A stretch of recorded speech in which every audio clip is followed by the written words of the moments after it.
Any statement of fact made by a party against his interest or unfavorable to the conclusion for which he contends or is inconsistent with the facts alleged by him. Answer: admission is that rule which requires the highest grade of evidence obtainable to prove a disputed fact. Answer: best evidence rule. Logical necessity on a party during a particular time of the trial to create a prima facie case in his favor or to destroy that created against him by presenting evidence. Answer: burden of evidence. The duty of a party to present evidence on the facts in issue necessary to establish his claim or defense by the amount of evidence required by law. Answer: burden of proof.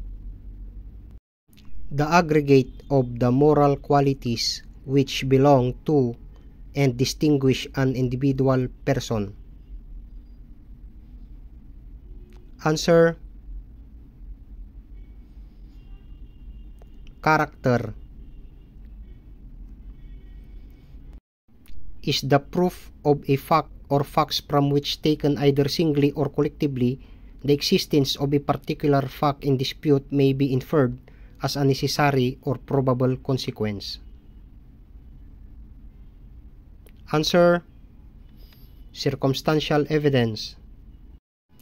Is the definite opinion of the community in which the fact to be proved is known or exists.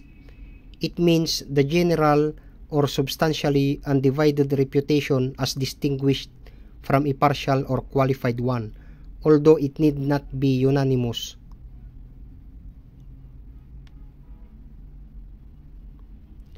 Answer: common reputation. Is the legal fitness or ability of a witness to be heard on the trial of a case. Answer: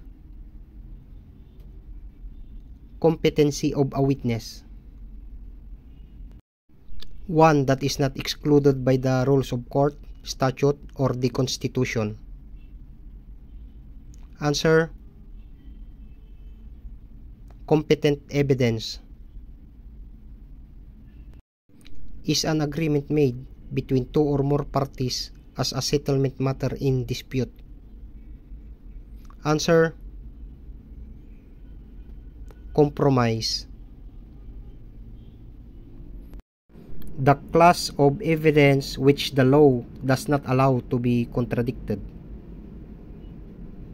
Answer: